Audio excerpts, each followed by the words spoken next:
Kasus penyelidikan dugaan pemalsuan dokumen sertifikat tanah pagar laut di wilayah Tangerang, Banten memasuki babak baru. Bareskrim Polri akhirnya menetapkan 4 orang sebagai tersangka. Salah satunya adalah Kepala Desa Kohot. Badan Reserse Kriminal menetapkan 4 orang tersangka kasus pemalsuan sertifikat tanah terkait pagar laut di wilayah Tangerang, Banten. Berdasarkan hasil penyidikan, para tersangka diketahui memalsukan berbagai dokumen keterangan penerbitan sertifikat tanah sejak Desember 2023 hingga November 2024. Meski belum menahan para tersangka, namun Bareskrim telah mengajukan surat pencegahan dan penangkalan bepergian ke luar negeri kepada Direktorat Jenderal Imigrasi selama 6 bulan ke depan untuk para tersangka.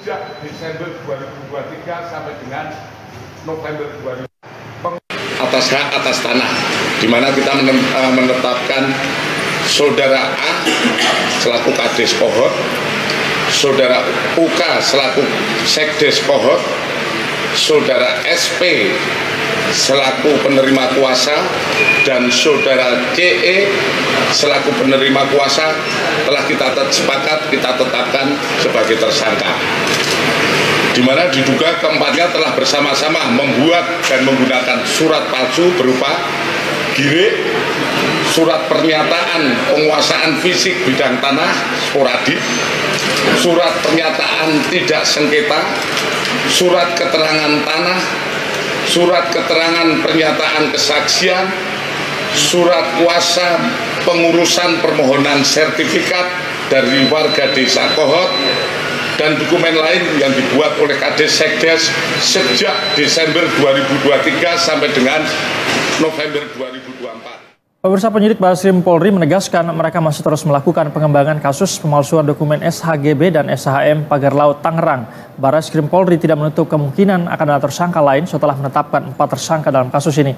Kita akan tanyakan langsung kepada Stefani Wijaya yang saat ini berada di Bareskrim Polri. Selamat siang, Stefani. Apakah 4 orang yang ditetapkan sebagai tersangka saat ini sudah ditahan atau seperti apa yang Anda pantau, Stefani?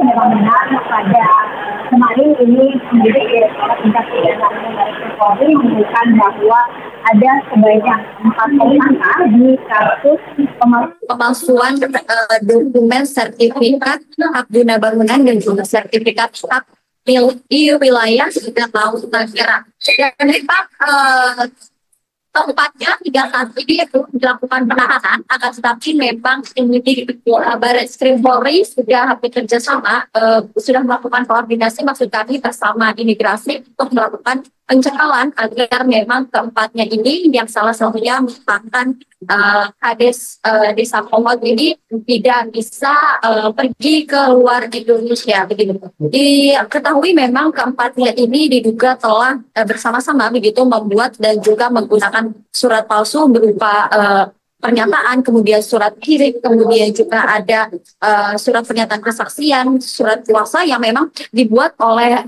Kades Kohot ini sejak Desember 2023 sampai dengan November tahun 2024. Memang saya dan juga pemirsa berita hingga saat ini penyidik Direktorat Tindak Pidana Umum Bareskrim Polri masih terus mendalami begitu terkait dengan kasus ini dan juga tidak menutup kemungkinan adanya tersangka lain. Tidak hanya itu, memang keempatnya hingga saat ini belum ditahan, akan tetapi nantinya begitu keempatnya ini akan kembali diperiksa oleh penyidik dengan meski demikian waktu terkait dengan pemeriksaannya ini belum diketahui lebih lanjut. Said, kembali ke Anda. Baik, sudah ada 4 orang yang ditetapkan sebagai tersangka namun belum ditahan begitu ya, Stefani. Namun Anda mengatakan bahwa penyidikan kasus ini masih terus berlanjut. Apakah polisi juga kemungkinan akan menyelidiki hingga orang yang mendanai pengurusan penertiban sertifikat tanah pagar laut ini? Kalau informasi Anda himpun seperti apa, Stefani? Baik, memang saya dan juga pemirsa berita 1 hingga sini juga penyidik Direktorat Tindak Pidana Umum Bareskrim Polri begitu masih terus mendalami kasus ini dan juga dari pernyataan Direktur Tindak Pidana Umum Brigjen Juhandani ini mengatakan bahwa penyelidikan ini nantinya masih akan sangat panjang dan juga tidak hanya berhenti di 4 tersangka ini dan akan mendalami begitu hal-hal lain yang memang diketahui terkait dengan pemalsuan SHGB dan juga SHM sebanyak 243 ini di wilayah Pagar Laut Tangerang. Dan memang Said tadi salah satunya seperti saya sebutkan yaitu dengan memang tidak menutup kemungkinan adanya tersangka lain dan juga mendalami hal-hal terkait dengan siapa yang membantu dan juga siapa yang menyuruh dan hingga memang siapa yang surat yang digunakan terkait dengan pemalsuan yang memang mencatut begitu warga desa Pohon tersebut. Said. Baik, Stefani, penyidikan masih terus berlanjut begitu dan tidak menutup kemungkinan akan ada tersangka lain begitu ya, termasuk juga tadi yang saya tanyakan yang mendanai daripada penerbitan sertifikat ini. Terima kasih atas informasi yang Anda sampaikan. Stefani Wijaya melaporkan langsung dari Barreskrim Polri. Selamat kembali bertugas.